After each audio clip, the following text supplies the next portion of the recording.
Reka uyu munsi abantu tumenyerane kuri channel yacu ya Vision Health TV. Reka tubahe ikaze kandi tubasuhuze tubabwira ati turabishimiye cyane. By'umwihariko muntu wamaze gukora subscribe. Reka tuvuge ngo imigisha Nyagasani atanga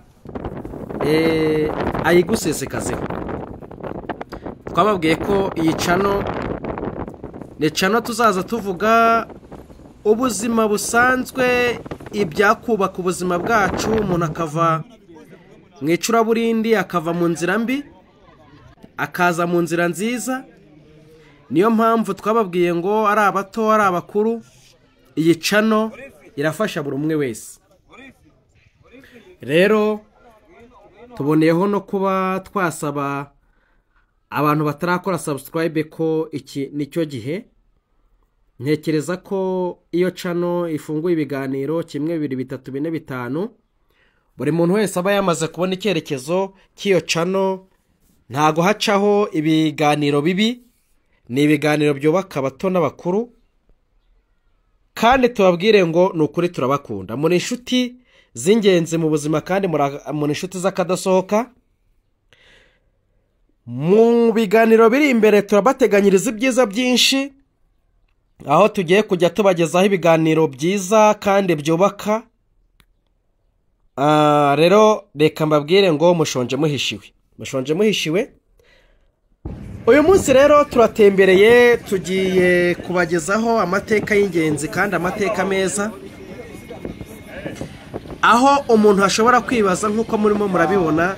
Ushobora kwibaza atari ko se ibi bishatse kuvuga iki? Amateka y'agace kadasanzwe, y'agace hagati ya Nyamasheke, Nyamasheke ndetse na Karongi. Agace kadasanzwe, agace ka Rusizi, hagati ya Rusizi na Karongi, agace kazwi ku izina rya Dawuri mu ijuru. Hari ushobora kwibaza ngo ariko se agace kitwa Dawuri mu ijuru, abo abasengera muri Kiliziya Gatolika bashobora kwibaza ate se aha hantu kuki hiswe gutyo? N'undi wari wese kandi utasengera utabarizwa mu idini y'Abagatolika ashobora kwibaza iki kibazo. Uyu munsi rero twabatembereye kugira ngo tubavire imuzi n'imuzingo amateka y'aka gace. Nkuko mubibona, murabona ko na ahantu hadasanzwe. Umuntu ashobora kwibaza ariko se kuki uyu muntu yagiye gushushanya no muhanda yawushushanyije muri ubu buryo, noneho by'umwihariko hagahabwa iri zina rya Dawuri mu ijuru? Niyo mpamvu rero twatembereye kugira ngo tubaganirize, tubabwire amateka, imva n'imvano y'aka gace. Navuga ko ari agace nyaburanga umuntu ashobora kwibaza akabona yuko aha hantu hashimishije. Uyu munsi rero ubu nababwira ngo twabashije kubagerera muri aka gace. Ubwo turateze, reka twumve.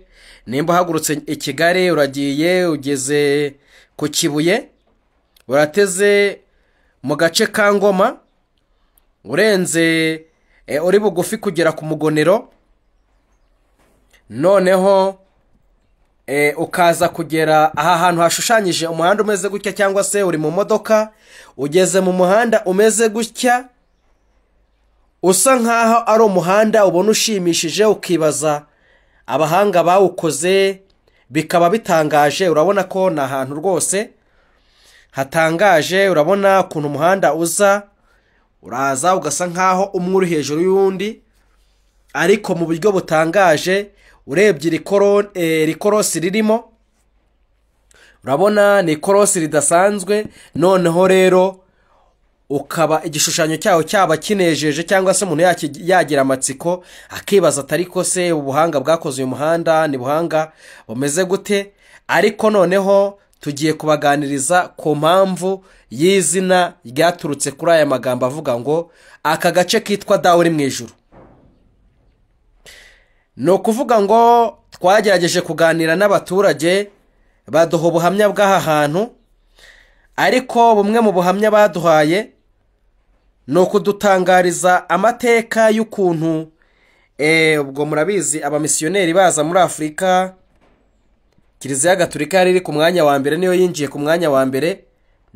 Noneho nyuma yaho haza andi madini agiye akurikiyeho, abaprotestani n'andi madini yandi ashamikiyeho, kugeza igihe ubu navuga yuko twavuye mu myizerere abantu basengaga, basanga bamwe basenga imyizerere itandukanye, bamwe basenga Ryangombe, abandi basenga ariko bakavuga ngo hari n'Imana yirirwa ahandi igataha i Rwanda. Ariko icyo gihe ntago bari bafite navuga nk'icyo bita idini. Noneho icyo gihe kubera ko amadini yari makeya, urumva cyari igihe navuga yuko cyari kitoroshye. Noneho abagatulika rero bagenda baguka, n'aka gace barahageze, ariko cyane murabizi ko aka gace karimo imyizerere cyane twakurikiranye. Harimo imyizerere ya Kidivantisiti, abadive bahashinze imizi aka gace n'agace ka Gitwe. Urumva ni uduce dusa nkaho abamisiyoneri bageze cyane, kuko misiyoneri y'abadive Igitwe n'ahangaha naho bashinze imizi, navuga yuko ari ku ikubitiro. Abagatulika bari batarashinga imizi cyane, ariko reka twivugire impamvu aka gace kishwe dawe uri mu ijuru. Mu myubakire y'imyizere ya Kigatulika cyangwa se y'abagatulika haje kubakwa urusengero, ku buryo kuva ku rusengero rumwe ujya ahandi rwabaga ari urugendo rutoroshye, aho umuntu yavaga mu gace ka Ngoma akambuka akanyura muri iyi misozi imeze gutya. Aha hashushanyijwe uyu muhanda, noneho agaterera ahantu hatoroshye kugira ngo ajye gusengera mu gace ko ku ruhande rwo hirya navuga yuko ari hirya y'ahangaha usa nkaho urenze aka gace. Iri korosi ririmo urirenze ukomeje hirya ukajya gusengera mu musozi, noneho hakaba hari umusozi muremure abantu bajyaga gusengeraho kugira ngo ugere ku yindi kiliziya. Hari harimo urugendo rurerure kugira ngo ugere ku yindi kiliziya ubashe gusenga. Ubwo ndimo ndavuga abagatulika. Urusengero rumwe rwangwa se kiliziya imwe yari iri mu gace ka Ngoma, noneho kugira ngo ugere ku yindi kiliziya bikaba bitari byoroshye.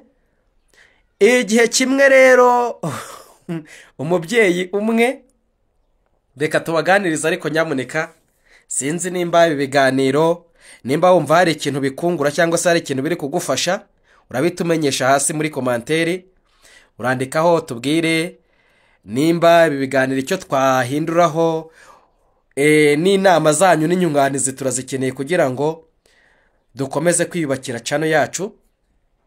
Noneho uyu mubyeyi umukecuru umwe igihe yarakoze urugendo aragenda, bundi tuzi ko isengesho rya dawe uri mu ijuru navuga yuko ni isengesho riri gikwira. Ni isengesho n'abigishwa igihe basabaga Yesu gusenga, noneho Yesu yarababwiye ngo nimujya gusenga mujye mugira gutya, mujye musenga gutya. Ababwira isengesho rya dawe uri mu ijuru.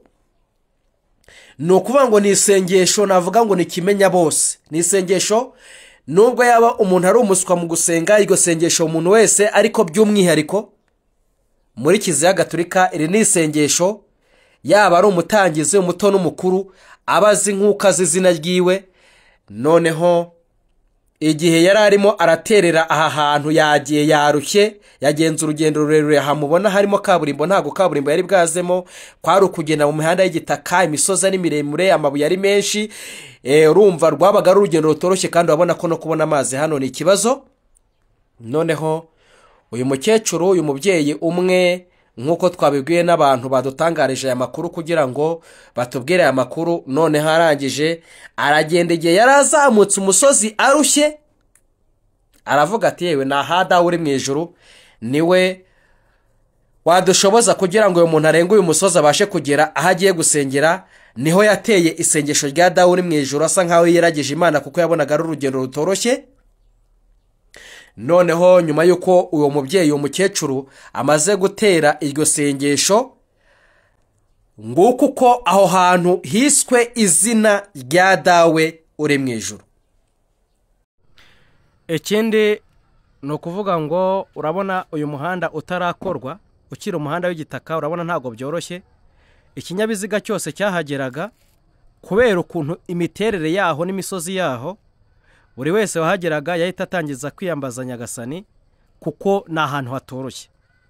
Noneho abatuganije batubwiraga ko ikinyabiziga cyahakoraga cyonyine yari imodoka yitwa Naturakom. Bivuze ngo ubu ngubu abantu muri iyi minsi bo bibereye mu bisubizo. Rero icyo gihe cyari igihe kitoroshye, ariko tujya dushima Imana yo ko ihindura amateka. Urabona hageze kaburimbo, imodoka imwe yahagendaga hasigaye hagenda amakwasiteri atandukanye. Ubwo navuga ngo ni umugisha. Rero ngaho imva n'imvano y'iki kibazo kugira ngo hitwe dawe uri mu ijuru, urabona ko rwari urugendo rutoroshye, ariko nyine ni ngombwa yuko tumenya uduce nk'utu ngutu tw'ingenzi kugira ngo umuntu ajye ahakura isomo, abone yuko hari aho umuntu arimo arava n'aho arimo arerekeza. Murakoze cyane muri inshuti z'akadasohoka. Uramutse nawe ufiteho andi makuru, hakaba hari agace uzi ushaka ko gakorerwaho ubucukumbuzi, watubwira. Navuga ngo ibiganiro byacu nakagaruka, bundi Nyagasani umugenga wa byose, Imana nyiribihe byose ikomeze gufasha wowe uduteze amatwi, kandi ikomeze kuguha umugisha. Ibiganiro bisangiza abandi, abato n'abakuru, bumve ko nubwo tubona hari ibyagezweho, ukabona hari kaburimbo, umuntu aratega akava ku gice kimwe akava kuri po imwe akajya ku yindi, ariko urumva rwari urugendo rutoroshye, byasabaga kwiyambaza Nyagasani uhoraho. Noneho ikindi urumva ni amateka y'urugendo rutoroshye. Rero abakuru barabizi neza yuko kuva ku mutambiko umwe ujya ku wundi ni intera isaba kwiyuhakuya, dore ko Imana yigeze kuba yabwira Adamu akimara gucumura, iramubwira ati gututubikana ko mu maso yawe niko kuzaguhesha umutsima. Nta kintu umuntu yageraho atavunitse. Natwe kugira ngo aya makuru tubashe kuyageraho, urumva byadusabye gukora urugendo, bidusaba kuza kuganira n'abantu kugira ngo tubashe gusobanukirwa n'aka gace. Navuga ni agace nyaburanga, agace gasa nkaho gatangaje. Rero nasoza mbabwira ngo muri inshuti z'akadasohoka. Ibiganiro byacu nakagaruka. Murakoze cyane.